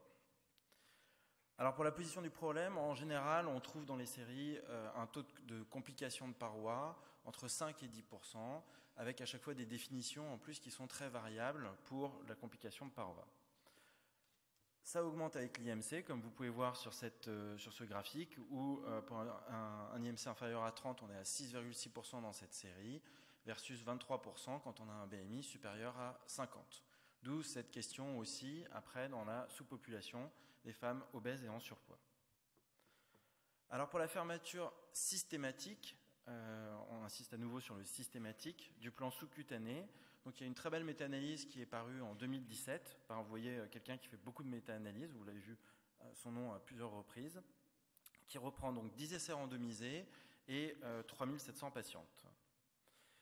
Eh bien, quand on prend tous les types de complications de parois, de réaliser une fermeture systématique du plan sous-cutané diminue le risque de complications, vous voyez, avec un odds ratio à 0,66. Toutefois, quand on regarde un petit peu en détail, finalement, puisque là c'était tout poulé ensemble, sur quoi ça joue essentiellement? C'est sur le sérum.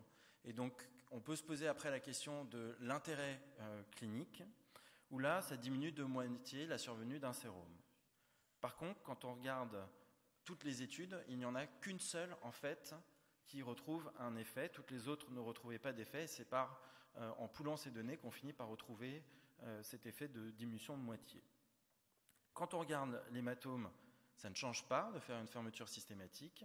Et quand on regarde le risque infectieux, ça ne change pas non plus de faire une fermeture systématique. Donc on voit bien que quand on poule toutes les données, la seule chose qui sort vraiment, c'est la survenue d'un sérum, donc d'un écoulement de lymphe. Et est-ce qu'on est prêt à faire une fermeture systématique pour simplement cette survenue-là? Et ce qui nous a quand même aussi beaucoup embêté, c'est que quand on reprend finalement les études qui sont dans cette méta-analyse, eh bien, les dates de publication sont quand même plutôt anciennes, avec, vous voyez, les premières de 92 et la dernière de seulement 2014, avec du coup des pratiques de césarienne, avec pas forcément d'antibioprophylaxie, pas forcément les mêmes techniques de césarienne, qu'on peut discuter sur le design et puis après sur la population. Alors, regardez la première de 2014, on ne sait même pas quels étaient les critères d'inclusion dans cette étude, quand même assez incroyable. Et après, on mélangeait les césariennes en urgence, les césariennes programmées, et puis aussi certaines ne prenaient que la population des patientes qui avaient 2 cm de paroi. Et alors après, en plus, toutes les études n'avaient pas forcément les mêmes techniques de fermeture. C'était soit des surjets, soit des points rapprochés, c'était du 3-0, du 4-0. Donc il n'y avait vraiment aucune pratique commune. Donc finalement, même si on a l'impression en lisant la méta-analyse que ça a un effet de diminuer les complications, on voit bien que la littérature, la qualité de la preuve, elle est quand même plutôt basse, que l'impact clinique, c'est essentiellement sur le sérum et que ça n'a pas forcément un impact clinique majeur par rapport à la survenue d'un hématome ou d'une infection. Et donc le groupe de travail a conclu que les données étaient insuffisantes en qualité et en nombre pour émettre une recommandation concernant la fermeture systématique du plan sous-cutané, et donc une absence de recommandation et une qualité de la preuve qui est donc basse. Alors maintenant, lorsqu'on s'intéresse plus particulièrement aux femmes obèses ou en surpoids, il y a 2 études principales. Donc il y a cette étude de 1995 qui retrouve pour le coup une amélioration à nouveau simplement de survenue d'un sérum, et par contre il n'y a pas de différence pour la survenue d'un hématome ou d'une infection. L'autre étude, qui a une population qui est plus importante, pour le coup, retrouve à nouveau un petit peu moins de survenue de sérum, mais surtout pas de différence d'hématome, ni d'infection, ni de soins nécessaires de cicatrices. Donc finalement, de la même façon, chez les femmes obèses ou en surpoids, le groupe de travail a proposé que les données de la littérature étaient insuffisantes en qualité et en nombre pour émettre une recommandation. Donc c'est une absence de recommandation et une qualité de la preuve qui est à nouveau plutôt basse. Ensuite, on arrive à la question de la fermeture cutanée. Et donc la fermeture cutanée, c'est beaucoup d'essais américains, et donc c'est surjet intradermique versus agrafe. Je vous dis tout de suite, il n'y a pas de données spécifiques sur, par exemple, les points séparés. Les Américains utilisent beaucoup plus les agrafes. Donc ces méta-analyses de 12 essais, qui incluent quand même 3112 patientes, donc surjet versus agrafe, eh bien, quand on regarde, il y a quand même une diminution de moitié des complications lorsqu'on réalise un surjet par rapport à la pose d'agrafe, avec notamment, et ça nous paraissait quand même très important, une diminution des désunions de cicatrices, où on passe de 2,52% dans le groupe surjet versus 9,4% dans le groupe agrafe.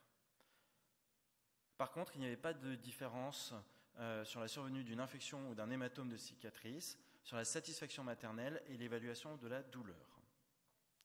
Mais forcément, faire un surjet, ça augmente le temps opératoire. Et quand on regarde les séries, on a un temps opératoire plus long de 7,2 minutes. Et puis, bien sûr, il y a toujours des limites méthodologiques dans toutes ces études, puisque ce n'est pas du tout standardisé. Donc, notre proposition au groupe, c'était de recommander de réaliser un surjet intradermique plutôt qu'une fermeture cutanée par agrafe, afin de diminuer les complications de parois, essentiellement la survenue d'une désunion de cicatrice. On avait proposé une recommandation faible, avec une qualité de la preuve faible.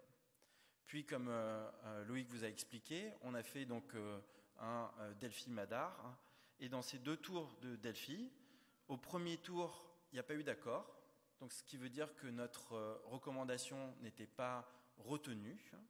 Donc on a fait quelques modifications, on a essayé d'expliquer, j'ai pas dû bien expliquer, et j'ai toujours pas eu d'accord, on n'a pas réussi à faire une nouvelle union.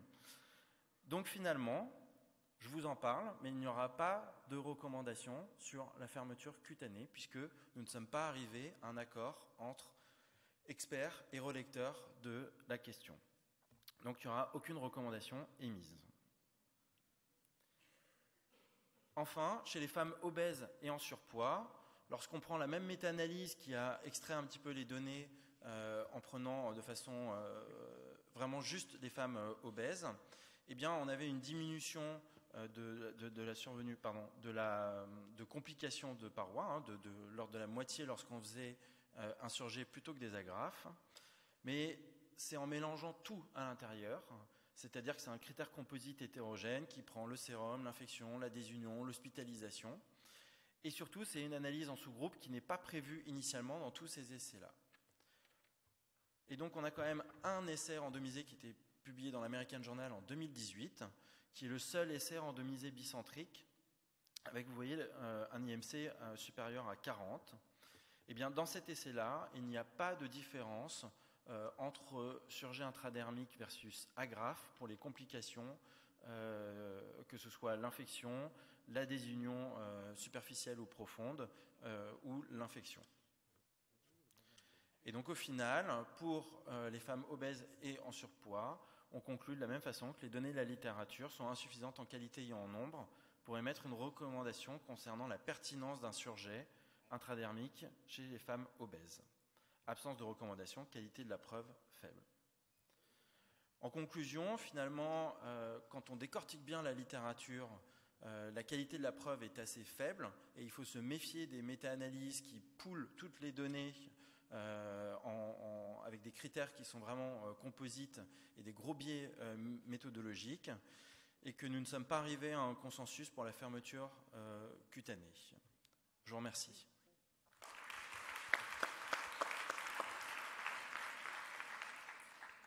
Merci Charles pour ta présentation. Ça permet de bien montrer que, en fait, les autres recommandations que l'on a faites, on a réussi à avoir un accord, et que, effectivement, sur cette recommandation-là, on n'aimait rien du tout parce qu'on n'a pas réussi à se mettre d'accord. Je vais faire un commentaire quand même. Ce qui fait aussi partie des nouvelles méthodologies des recommandations par la partie clinique, ce n'est plus l'intégration dans la recommandation que de ce qu'on appelait avant le niveau de preuve, mais maintenant la qualité de la preuve. Il y a d'autres dimensions qui doivent être intégrées, et en particulier l'acceptabilité de la recommandation. Et là, c'est pour nous la première fois, mais c'est un exemple intéressant de non-acceptabilité de la recommandation par les professionnels. C'est-à-dire que personne, en fait, a envie de faire un surjet intradermique pour fermer la peau. Donc ça ne sert à rien de recommander quelque chose si après ce n'est pas suivi et que c'est refusé par les collègues. Donc voilà, c'est ce qui se passe là. on pensait devoir recommander un surjet, et personne ne veut faire de surjet, donc on n'en fera pas. Voilà. Il faut aussi savoir que la littérature n'est de pas très bonne qualité, car c'est comparé à des groupes agraphes, où parfois les agraphes sont retournés au 3e ou 4e jour. Donc il ne faut pas s'étonner qu'il y ait des unions. Donc de toute façon, la qualité de la preuve est quand même très, très mauvaise. Heureusement d'ailleurs, parce que la non-acceptabilité sur une qualité de preuve forte, ça serait ennuyeux. Il y a madame d'abord. Bonjour. Ma question a partiellement été répondue à l'instant. C'était sur le management des agrafes, parce que effectivement, en fonction du temps de retrait des agrafes, on peut bien imaginer qu'il y a plus de désunions sur la pose ou non de stéristrip après ablation des agrafes, et aussi finalement sur la réalisation de points sous-cutanés, parce que s'il y a plus de sérum, il y aura une moins bonne cicatrisation cutanée dernière. Et donc je pense que c'est évidemment important sur l'agrafe versus surjet. Et enfin, j'allais dire effectivement sur le surjet, le management du temps opératoire, du taux d'occupation des salles. Si derrière on a encore 3 césariennes code rouge ou des tracés pathos, ça va aussi être une influence, et que donc on a moins envie d'aller sur un surjet intradermique. Oui, tout à fait. Vous avez tout à fait raison. Dans toutes ces études, quand on a l'information sur le moment où on a le retrait de l'agrafe, on ne sait pas toujours ce qu'ils font en sous-cutané, on ne sait pas toujours les critères. En plus, c'est des études quand même plutôt anciennes, où la méthodo est quand même pas très bien détaillée. Et c'est vrai que, comme disait Thomas, quand c'est détaillé, parfois c'est un retrait à J3 des agrafes, bah oui, on augmente le risque de désunion, ça c'est sûr. Okay, alors, encore une fois, bravo pour ce travail et bravo pour la présentation. Alors, tu as toi aussi tes gris-gris, hein, je les aime autant que ceux de Nicolas, donc il n'y a pas de problème de conflit, là, ça me va bien. On peut aussi se poser la question en termes de qualité des études sur la validité externe, parce que quand on a des séries où il y a 10% de désunion de parois, franchement, je pense que nos phases d'approfondissement qui font les césariennes dans nos services, ils ont 10 fois moins de désunion que ces séries nord-américaines. Quand même, franchement, la validité externe, on peut s'interroger réellement. Oui, bien sûr, puisque d'abord l'IMC est quand même vraiment pas le même que notre population, puisque l'IMC moyen, en général, dans ces études-là, est autour de 30.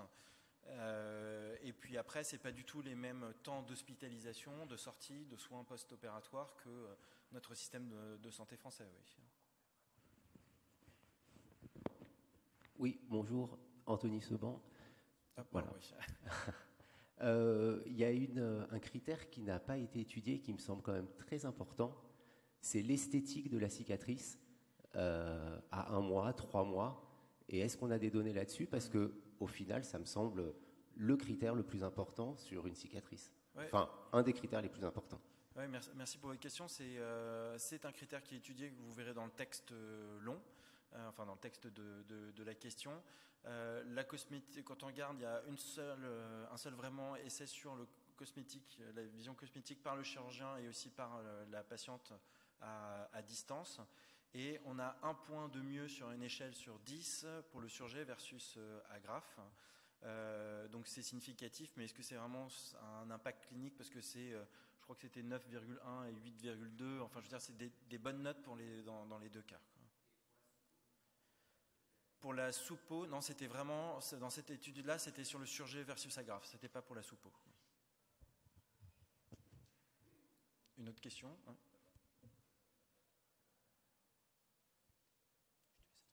C'est pas vraiment une question, c'est une remarque. On a parlé des complications de parois, mais on n'a pas évoqué la césarienne sus-ombilicale qu'on peut faire aux patients très obèses, qui ont un tablier qui descend et qui vraiment rend service chez celles qui ont un tablier abdominal très très épais, juste au-dessus du pubis. Ça, c'est une vraie question, l'obésité, qui pourrait être un sujet traité plus tard dans une autre RPC, puisque il n'y a pas que la voie d'accouchement, il y a plein d'autres choses à prendre en charge pour la grossesse.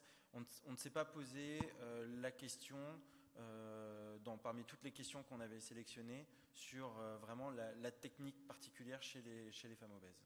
On n'a pas évoqué des situations particulières, ouais. Par exemple aussi sur le Prévia, c'est des questions très pertinentes, hein. Mais c'est vrai qu'on est resté dans le cadre général. Ou le grand prématuré, ou effectivement le tricicatriciel. Puisqu'en plus déjà, sincèrement, la qualité de la méthodologique, déjà sur des questions très générales, est quand même pas terrible quand on voit au final Alors quand on passe après dans des sous-populations, là ça devient encore plus compliqué. Oui. Pour reprendre sur l'esthétique, est-ce qu'il y a des études sur le type de peau, blanche, femme noire, femme métisse, l'origine? Parce qu'on sait bien quand même que la qualité de cicatrisation chez des femmes asiatiques, chez des personnes qui ont plus de taux de kéloïdes, peut être différente entre agrafe et surjet. C'est une très bonne question, mais dans l'étude américaine qui est de McKean aussi justement sur la cosmétique, de toute façon déjà c'est de la population nord-américaine, donc avec plus de femmes noires. Après ils n'ont pas fait une analyse en sous-groupe en fonction de l'origine des patientes.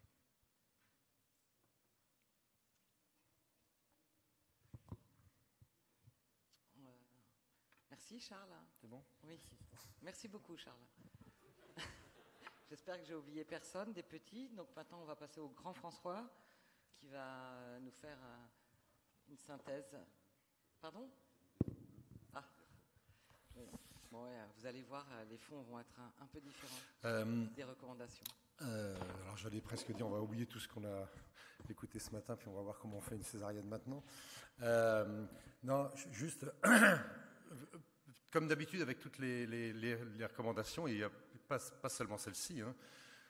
Moi, j'ai toujours considéré que les recommandations étaient faites uniquement pour aider les professionnels, aider dans notre pratique, mais individuelle. Et après, chacun peut avoir connaissance de la question posée, voir comment est-ce qu'on l'a interprétée et dire non, moi, finalement, moi, je vais prendre les 3 minutes de plus et faire le chirurgie intradermique parce que je trouve que, voilà. Donc, je trouve qu'il faut avoir un peu de recul vis-à-vis de ces recommandations qui ne sont jamais des recommandations opposables, qui ne devraient jamais l'être. Alors que malheureusement, beaucoup de gens les prennent comme ça. C'est d'autant plus vrai dans cette recommandation aujourd'hui, car vous voyez bien que les recommandations sont quand même pas très fortes en général, avec des niveaux de preuve qui ne sont pas très élevés, donc il faut avoir un petit peu de recul vis-à-vis de tout ça. Je ne suis pas en train de dire que ce qu'on a fait ne sert à rien, hein. Mais chacun doit s'approprier ça, hein, bien entendu. Hein. Et la dernière chose aussi, c'est que c'est un peu particulier parce qu'on est dans une recommandation en chirurgie. Et c'est toujours un peu particulier, on n'est pas en train de comparer une molécule A à une molécule B. Donc la chirurgie, on a des habitudes, on a une certaine expertise pour faire des choses, etc. Et donc il faut faire attention quand on change de ne pas faire des choses plus délétères finalement, parce que les recommandations ont dit c'est comme ça qu'il faut faire. Donc voilà, je crois qu'il faut avoir un peu de recul vis-à-vis de ça. Et en même temps, ce type de venir ici en une matinée, de voir ce qu'il y a dans la littérature de manière synthétique, ça peut nous faire changer un certain nombre de pratiques où on pensait que vraiment c'était complètement idiot de faire ce truc crânio-caudal par exemple. Finalement, il y a quand même des données qui sont plutôt très en faveur. Puis on s'aperçoit, on en discutait tous les plus âgés là, on a engueulé les premiers internes quand on les voyait faire ça. Puis finalement, voilà, maintenant ils font ça tout le temps dans le service et moi ça me pose plus de problème. Mais c'est vrai qu'au début je hurlais quoi. Donc j'ai été voir les papiers et effectivement ça paraissait pas mal. Et puis maintenant que je le fais en pratique, je trouve ça pas mal. Donc voilà, donc c'est les données de la littérature, ça aide quand même, même si certains, dont je fais peut-être partie, sont un petit peu hostiles au changement. On va essayer un petit peu de reprendre, alors ça fait un peu une liste un peu rébarbative, hein, reprendre un peu toutes les données qu'on a. Donc on a commencé, vous vous rappelez, ce matin à 8h30 par la prévention de l'hypothermie. Eh bien, c'est une recommandation faible, certes, avec une qualité de preuve faible, mais tout de même, le groupe recommande cette prévention de l'hypothermie aussi bien pour la satisfaction du confort maternel que pour le nouveau-né, pour réduire cette baisse de température. Et là, la recommandation est plus forte parce que, bien sûr, on a l'impression qu'en termes de santé, peut-être qu'il y a un peu plus de choses. On voit bien la différence. Vous voyez que on voit bien cet exemple des picots, là, que le niveau de preuve sont à peu près comparables dans les deux. Mais finalement, la recommandation est plus forte. Je trouve que c'est un bon exemple, ça, parce que dans le nouveau-né, on a l'impression qu'en termes de santé, ça va peut-être être un peu plus important. Pour les antiémétiques, la qualité de preuve, certes, est faible, mais ce n'est pas grand-chose de donner un antiémétique. Et la recommandation est donc forte, parce que ça a une certaine efficacité, il semble bien. En revanche, de donner 2 antiémétiques, on n'a pas l'impression que l'ajout est vraiment significatif. Et donc, toujours dans cette idée de ne pas donner trop de médicaments, finalement, de donner une deuxième molécule ne nous a pas paru vraiment opportun, comme on vous l'a dit ce matin. Et donc, il n'y a pas de recommandation pour le donner, pour dire entre 1 ou 2 antiémétiques. L'antibioprophylaxie, vous vous rappelez, hein, Jeanne vous en a parlé, très clairement, il est recommandé de donner une antibioprophylaxie. Il n'y a pas de recommandation sur céphalosporine contre pénicilline. Hein, les données ne nous permettent pas de conclure. Et puis même s'il y a un très bel essai, je ne vais pas reprendre tout le raisonnement de Jeanne, hein, très bel essai avec l'azithromycine, qui donc en bithérapie, qui ajoutait de l'azithromycine à l'antibiotique de référence. Pour les raisons qu'elle vous a exposées, on a décidé de ne pas recommander cet ajout de ce deuxième antibiotique, compte tenu encore le principe de précaution, les problèmes qu'il y avait dans l'essai, et avec des données sur des critères de jugement qui n'étaient pas très, très importants. Alors, ça va certainement peut-être poser des problèmes dans un certain nombre de vos blocs opératoires, puisqu'on est un peu en contradiction avec ce que recommande l'ASFAR. Il y a effectivement un bénéfice probable, hein, on l'a marqué, et encore faudrait-il le faire certainement comme dans les essais, alors, hein, 30 à 60 minutes avant, ce qui n'est en fait jamais fait, hein. Enfin peut-être chez vous, en tout cas chez nous c'est pas fait. Ce bénéfice clinique est à mettre en balance avec les incertitudes sur les conséquences sur le nouveau-né, comme on vous l'a dit, et c'est pour cette raison que nous n'avons pas fait de recommandation pour ce moment d'antibiothérapie avant ou après le clampage du cordon. La désinfection, alors là, c'est des discussions avec la cadre du bloc, l'hygiène du bloc, etc. Vous voyez qu'il n'y a pas de recommandation, que les qualités de preuve sont assez faibles, que ça soit alcoolique contre pas alcoolique, iodé contre pas iodé, et également pour la désinfection vaginale préopératoire. Même si on avait l'impression qu'il y avait des données pour cette désinfection vaginale préopératoire, mais finalement, vous voyez que les données sont d'assez mauvaise qualité et du coup, pas de recommandation vis-à-vis de cette intervention. La mise en place de la sonde vésicale, qui est en général la norme, hein, et peut-être dans le cadre de cette réhabilitation précoce, peut-être de ne pas mettre de sonde urinaire, et on est certainement nombreux à vouloir faire ça, avec les inconvénients dont on a parlé tout à l'heure sur le plan organisationnel, plus que la technique en elle-même, hein, finalement. Et donc, compte tenu de ces limites, pas de recommandation, parce que la qualité de la preuve est faible, mais chacun peut après s'organiser et dire moi je vais vraiment faire très très attention, je vais pouvoir m'organiser pour bien suivre les choses et je vais pouvoir éviter ces rétentions aiguës d'urine, puisque c'est ça, hein, le hic dans cette décision. Et pour la deuxième question ici, de la césarienne extra-péritonéale qui vous avez fait un peu de bruit dans les médias, puisqu'on avait l'impression qu'il y avait des gens qui faisaient des super techniques, mais que dans leur coin. Ils avaient la super belle technique pour les femmes, qu'elles faisaient pas mal, et puis que nous tous, on faisait vraiment n'importe quoi dans nos maternités. Bon, finalement, les données sont quand même pas très, très... Même si l'idée est bonne, les données, peut-être qu'il va y avoir des très beaux essais, hein, dans l'avenir, mais on voit que les données sont quand même d'une qualité quand même assez faible, peu nombreuse. Il y a des problèmes de cours d'apprentissage, et puis en discutant un peu, on voit qu'il y a d'autres types de problèmes qui apparaissent pas complètement, sur le fait qu'il faut une aide à l'extraction souvent, sur le fait que peut-être qu'on ouvre le péritoine peut-être plus souvent que ce que disent les essais, peut-être, voilà. Donc peut-être qu'on a besoin là d'une grosse étude, qui n'est pas si compliquée que ça à faire, je pense, hein, mais peut-être qu'on a besoin d'une grosse étude pour pouvoir statuer sur cette histoire de césarienne extra-péritonéale.